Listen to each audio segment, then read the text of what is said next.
여러분 안녕하십니까? 오늘은 우리 시편에서 한 구절 찾아서 하나님 말씀 보화를 같이 나누겠습니다. 제목은 약한 자를 보살피는 자에게 주시는 복. 하나님은 약한 자를 보살피는 자들에게 복을 주신다 하는 사실입니다. 성경 속 보화 찾기 26번째 시간입니다. 하나님은 정말 놀랍게도 우리 주변에 연약하고 약하고 내 도움이 필요한 사람을 도우는 자, 그 도움의 손길을 펴는 자에게 하늘의 복을 주신다. 놀라운 구절이죠.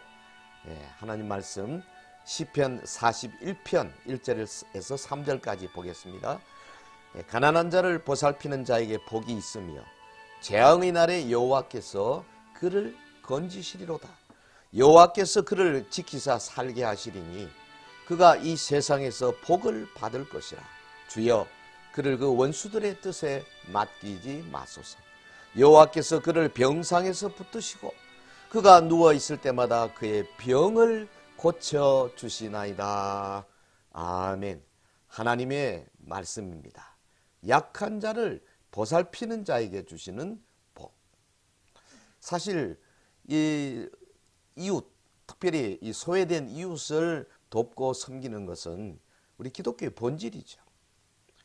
이 세상에 여러 많은 변화의 물결이 있습니다만은 특별히 선진국의 기부 문화를 받아들여서 과거에 우리가 알지 못했던 그런 삶, 그러니까 이웃을 돌보는 일에 관심을 가지고 많은 사회 복지에 신경을 쓰게 된 것, 우리나라 매우 고무적인 일 중에 하나라고 생각해요. 아직 선진국에 비하면 우리의 기부 문화는 미미하지만은 그러나 예전에 보지 못하던 새로운 운동, 새로운 단체, 새로운 시도들이 계속해서 소개되고 있습니다. 이웃을 돕고 섬기는 것은 사실 기독교의 본질입니다. 왜냐하면 하나님은 약한 자를 보살피며 돌보기를 기뻐하는 분이시기 때문에 그렇죠. 오늘 말씀의 제목도 약한 자를 보살피는 자에게 주시는 복. 하나님은 약한 자를 보살피고 약한 자를 돕는 자에게 엄청난 복을 주시기로 아예 작정하셨어요. 그리고 그 교회사 기간을 통해서 지금도 성실하게 지켜오고 계시는 겁니다. 사회적 약자를 돕는 자에게 복을 주시는 하나님. 오늘 보면 시편 41편에 보면 다윗이 병들었을 때에 그 아들 압살롬이 반란을 일으켰지 않습니까? 얼마나 답답했겠습니까? 자신의 답답한 처지를 하나님께 아뢰며 그가 하나님에 대한 신뢰를 고백하고 있습니다. 물론 성령으로 영감된 말씀이죠. 이 말씀 속에 하나님의 백성에게 주시는 하나님의 강한 의도와 교훈이 숨어 있습니다. 약하고 가난한 자를 보살피는 자를 위해서 하나님은 어떤 복을 준비해 두셨는가? 사회적인 약자를 위해 헌신하며 희생하는 자에게 하나님은 어떤 복을 내리시는가? 중요한 주제입니다. 자, 첫째로 하나님의 복은 재앙의 날에 건져주시는 것으로, 그러니까 어려울 때 구원받는다는 거죠. 보면 1절 가난한 자를 보살피는 자에게 복이 있으며 재앙의 날에 여호와께서 그를 건지시리로다 그랬어요. 여러분 평소 주위에 가난한 자를 돌보는 성도에게 하나님이 관심을 가지고 계시지 않습니까? 그래서 그 성도가 뜻밖의 어려움을 당할 때가 오거든요. 그럴 때 우리 주님이 구원의 손길을 펴서 건져내신다. 여기 가난한 자를 보살피는 자다. 가난한 자, the weak 혹은 the helpless 그랬어요. 요거는 신학적으로 해석을 해보면 경제적인 궁핍, 가난과 질병, 실패와 절망 혹은 가진 자들의 횡포와 억압으로 말미암아 고통을 겪고 있는 자 다 포함하는 말이죠. 소외된 이웃이죠. 약자죠. 보살핌을 받아야 할 대상자들입니다. 병든 자, 사회적 약자들, 장애인, 고아나 과부, 나그네, 구약에 보면 레위인까지 포함시켰어요. 하나님은 약한 자들, 소외된 이웃을 동정하며 돌보고 구제하는 사람을 기억하고 계신다. 여러분, 하나님의 이런 속성 잊어버리지 마시기 바랍니다. 그러니까 그래서 평소에 그렇게 손을 펴는데 그 사람들 어려움이 오지 않겠습니까? 이런 성도가 어려움을 당할 때에 하나님이 구원의 손길을 펴신다. 재앙의 날에 건져주신다. 예, 다윗이 노래하고 있고, 이것은 또 사실은 성령으로 우리에게 주신 말씀이기도 합니다. 여기 보면 구약에 있어서 의인이라는 개념이요, 이 소외된 이웃에게 자비와 선을 행하는 자라는 뜻이에요. 원래 구약 이스라엘에 보면 율법을 통해서 약한 자를 돌보고 구제하라고 명령받고 있습니다. 뭐 그것도 한두 번이 아니에요. 곳곳에서 너희는 과와 과부와 병든 자 혹은 방랑자, 여행자, 예, 이곳에 정착하지 못하는 자들, 그리고 혹은 이 레위인도 포함지. 요즘 같으면 레위인은 뭐 하나님의 교회에서 하나님의 일을 감당하는 자들을 말하겠죠. 따라서 이스라엘 공동체 안에서 참된 의인, 진정한 유력자 누굽니까? 이웃에게 자비를 행하고 선을 행하는 자라는 거죠. 네. 그래서 구약 성경은 하나님을 고아의 아버지다, 과부의 하나님이다. 그러므로 너희가 고아와 객과 과부를 돌보아라. 주님은 고아와 과부를 멸시하는 아프게 하는 자들을 무섭게 심판할 것이라 그랬어요. 예. 자만 19장 17절 가난한 자를 불쌍히 여기는 것은 여호와께 구워드리는 것이니 그의 선행을 그에게 갚아주시리라. 여러분, 우리가 이렇게 가난한 자를 불쌍히 여기고 도움으로 말미암아 하나님 앞에 우리가 채권자가 된다, 그 말 아니에요. 얼마나 놀라운 개념인지 알 수가 없습니다.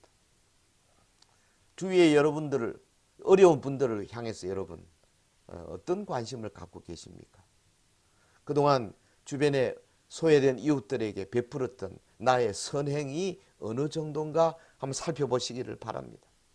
내 시간, 내 물질, 내 기도, 내 노력, 주님의 눈에 어떻게 비치고 있을까요? 혹시 우리는 자신이 재앙의 날을 당해가지고 주님 앞에 나와서 그제서야 비로소 무조건 도와달라고만 하는 염치 없는 사람은 아닌가요? 가난한 자를 평소에 보살피는 자에게 하나님의 복이 있다 그랬어요. 그가 재앙을 받을 때에 재앙의 날에 여호와께서 그를 건지시리로다. 자, 이 건지시리로다. 구원의 복. 두 번째, 원수들에게서 지켜주신다 그랬어요. 이건 참 놀라운 일입니다. 원수로부터 보호받는다. 2절, 여호와께서 그를 지키사 살게 하시리니 그가 이 세상에서 복을 받을 것이라. 주여 그를 그 원수들의 뜻에 맡기지 마소서. 이 세상에 수많은 원수들의 간악한 꾀를 생각해 보면 우리가 원수로부터 지킴받는다는 것은 참으로 대단한 복이 아닐 수 없습니다. 오늘 본절에 보면요, 여기 동사들이 뭐 지킨다, 살게 하신다, 혹은 복을 받는다, 또 맡기지 마소서, 이게 다 미완료형입니다. 동사 미완료형. 그러니까 이것은 해석할 때요, 우리 개역 개정 성경에서 뭐랄까요, 이 기원문, 원수들의 뜻에 맡기지 마소서 기원문으로 이렇게 번역했는데요, 사실은 어디가 더 가까우냐면 평서문입니다. 그러니까 주는 그를 원수의 밥이 되지 않게 하시리로다. 그게 더 가까워요. 그러니까 하나님께서는 그 가난한 자를 돌보는 자를 원수의 밥이 되지 않게 하신다. 원수로부터 보호해 주신다. 여러분, 원수로부터 보호받았던 그런 과거의 감정들이 들어 있습니까? 하나님 나라 백성의 원수들이 누굽니까? 그 원수들의 뜻은 어디에 있습니까? 뭐 많지요, 원수들. 하나님의 뜻을 어기고 하나님의 나라를 파괴하고 교회를 파괴하고 예수 믿는 자들의 믿음을 계속해서 헐뜯는 자들, 믿음을 계속해서 행사하지 못하도록 방해하는 것들, 의심을 심는 자들, 예, 여러분 원수들의 생각과 뜻에 의해서 내 자신의 삶 전체가 예속이 되었을 때 얼마나 암울하고 위축된 삶이 되겠습니까? 여러분 마귀에게 잡힌 자들요. 이 세상에 그 찌들어서 여러 가지 그 뭐 무슨 술에 중독이 됐다든지 포르노에 중독이 됐다든지 혹은 뭐 게임에 중독이 됐다든지 이게 다 원수에 잡힌 것들입니다. 하나님은 악한 자, 소외된 이웃을 보살피는 자를 보호하시는데요. 어떻게 보호하시느냐? 우리가 원수들에게 먹히지 않도록 원수들의 뜻에 맡기지 않으시고 원수들에게 먹히지 않도록 우리를 철저히 보호해 주신다는 거죠. 네. 이거 믿습니까, 여러분? 네? 이거 믿으셔야 돼요. 내가 뭐 실력이 없고 내가 예지의 능력도 부족하고 지혜가 부족해서 원수에게 잡힐 수 있지요. 그런데 평소에 우리가 가난하고 어려운 자들을 많이 돕고 있는 그런 믿음의 사람이라면은 하나님이 그럴 때에 놀랍게 원수로부터 우리를 지켜주신다는 거 아니겠습니까? 다윗이 노래한 거 보세요. 수많은 원수들 앞에서 다윗은 절대 위축되지 않았어요. 왜? 하나님의 자비와 긍휼을 믿었기 때문에 그렇습니다. 본문 볼까요? 5절에 나의 원수가 내게 대하여 악담하기를 그가 어느 때에나 죽고 그의 이름이 언제나 없어질까 하며 원수들이 악담 많이 하죠. 6절에 나를 보러 와서는 거짓을 말하고 그의 중심에 악을 쌓았다가 나가서는 이를 널리 선포하오며 그런 사람 많아요. 7절 나를 미워하는 자가 다 하나같이 내게 대하여 수군거리고 나를 헤아리고 꾀하며 요즘 뭐 우리 성도들이 당하는 것과 비슷하지 않습니까? 8절 이르기를 악한 병이 그에게 들었으니 이제 그가 눕고 다시 일어나지 못하리라 하오며 우리 주변에 이런 사람들 많습니다. 9절 내가 신뢰하여 내 떡을 나눠 먹던 나의 가까운 친구 나를 대적하여 그의 발꿈치를 들었나이다. 친구들 가운데도요 이런 사람이 있어요. 예, 등에 칼 꽂는 사람이 있다고. 헤아리기 어려울 만큼 큰 고통 속에 다윗. 그런데 그가 주님을 철저히 의지했습니다. 네. 이게 우리에게 주는 놀라운 모범이에요. 여러분 이 다윗이 노래한 이때로부터 1000년 후에 다윗의 후손으로 오신 예수님. 예수님의 제자 가룟 유다가 배반을 하지 않습니까? 그런데 그때 예수님이 뭐라 그랬어요? 네. 이 다윗의 그 시를 인용했잖아요.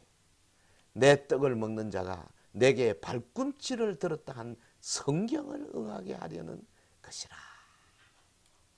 대단합니다.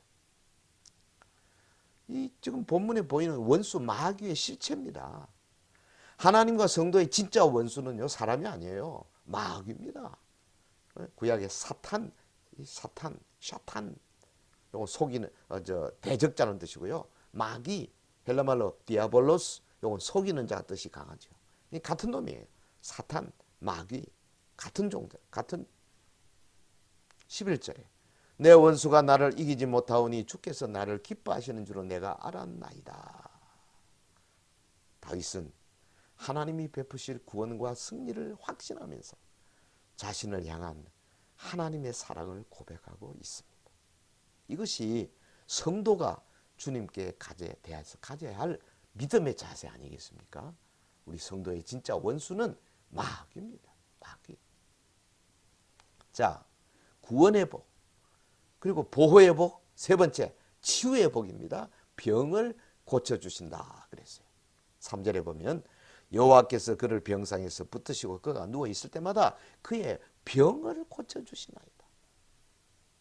이런 구절 있는 것을 여러분 아시는지 모르겠어요. 약한 자를 보살피는 자, 소외된 이웃을 위해서 자신의 돈과 시간과 노력을 경주하는 자, 물론 예수 그리스도를 믿는 믿음을 가지고 하는 겁니다.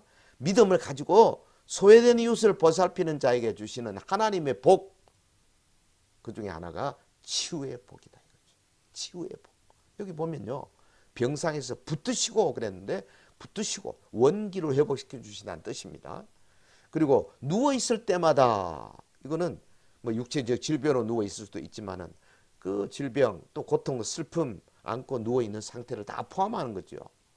그때 여러분 우리가 예수님의 사랑을 가지고 약하고 병들고 힘없는 자들을 보살피는 삶을 살 때 때로는 우리가 누워 신음할 수밖에 없는 순간이 온다 할지라도 우리 하나님이 우리의 기도를 통해서 치유해 주신다. 고쳐주신다. 할렐루야. 아멘. 고쳐주신다. 이 약속의 말씀입니다. 뭐 평소에 전혀 준비가 안 돼 있다가 병 걸려가지고 그때 고쳐주세요. 고쳐주세요. 물론 뭐 그래도 하나님이 많은 경우에 기도 응답을 해주시지만 그 자비하신 하나님이지만 그러나 기왕이면 이런 구절 약속의 말씀을 받는 것이 좋지 않겠습니까? 하나님은 우리에게 병들지 않게 해주시겠다고 약속하지는 않으셨어요. 우리도 병들 수 있어요. 우리도 넘어질 수 있어요. 우리도 침상을 의지할 수밖에 없는 때가 옵니다. 아무리 말씀대로 거룩하고 경건하게 산다 할지라도 여러분 병상에 누울 수 있어요. 왜냐하면 이 세상이 죄로 가득하기 때문에 그렇습니다. 그러나 하나님은 우리가 혹 병중에 있을 때라도 우리를 버려두지 않겠다고 약속하셨습니다. 우리 주님은 전능하신 능력으로 병상에 있는 우리를 붙드시고 건강을 회복시켜 주시는 것. 다윗은 이 사실을 자신의 체험을 통하여 확신했지 않습니까? 그리고 이것을 일반적인 진리로 고백하고 있습니다. 우리 다 기억하십시다. 소외된 이웃을 보살피는 자에게 하나님의 치유의 손길이 임한다. 할렐루야. 저는 믿습니다. 사랑하는 성도 여러분, 약한 자를 보살피는 사람이 왜 복이 있는 사람입니까? 그것은 그 사람이야말로 예수님을 닮은 사람이기 때문에 그렇습니다. 주님을 닮아가는 것이야말로 하나님의 자녀로서 최대의 삶의 목표 아니겠어요? 주님은 우리에게 이런 삶을 살도록 지금도 명령하고 계십니다. 여러분 여리고로 내려가다 강도 만난 자 예수님 비유 있지 않습니까? 예수님이 우리에게 그 비유를 통해서 뭐라 그랬습니까? 너도 가서 이 사마리아 사람이 했던 것처럼 이와 같이 해라 명령하지 않습니까? 원수 마귀에게 속아서 죄의 사슬에 매여 고통당하는 이웃이 얼마나 많습니까? 그들에게 가서 그들을 싸매어 주며 치료해 달라는 말씀인 겁니다. 구원의 복, 보호의 복, 치유의 복. 우리는 강도 만난 이웃을 돕는 사마리아 사람처럼 살아야 합니다. 왜냐하면 우리가 본래 강도 만난 자들이었고 이제는 주님의 은혜로 치유받아 건강한 삶을 누리게 된 사람들이기 때문에 그렇습니다. 그럼에도 우리 하나님은 이웃을 돕는 자에게 엄청난 복을 약속하셨습니다. 내가 너를 어려울 때 구원해 내리라. 내가 너를 가나간 원수들의 손에서 보호해 내리라. 나는 네가 병들었을 때 내가 다시 회복시켜 주리라. 구원의 복, 보호의 복, 치유의 복을 주시는 우리 하나님. 우리 주위를 돌아보십시다. 힘들어 우는 자의 한숨 소리가 들려오지 않습니까? 병들어 신음하며 베개 머리를 적시는 눈물이 보이지 않습니까? 하나님 나라를 위해서 자신의 생애를 불태우는 주의 종들의 아픔이 느껴오지 않습니까? 개척교회, 농어촌교회, 특별히 미자립교회를 섬기면서 어려운 가운데서도 좌절하지 아니하고 동분서주 뛰어다니는 목사님, 사모님들의 발자국 소리가 들리지 않습니까? 이 코로나19의 이 엄청난 고통 가운데서도 정말 많은 주의 종들이 힘들게 영적인 싸움을 싸우고 있습니다. 우리 모두 이 동영상을 함께 시청한 우리 모두 다 복 있는 사람의 반열에 들게 되기를 예수 이름으로 축원합니다. 할렐루야. 주위를 돌아보십시다. 약한 자를 보살피는 자에게 주시는 복. 오늘 성경에서 보아찾기 26번째 시간이었습니다. 계속해서 성경에서 특별히 이웃을 향한 하나님의 메시지를 좀 더 살펴보는 시간 가지려고 합니다. 다음 시간까지 여러분 강건하십시오. 할렐루야.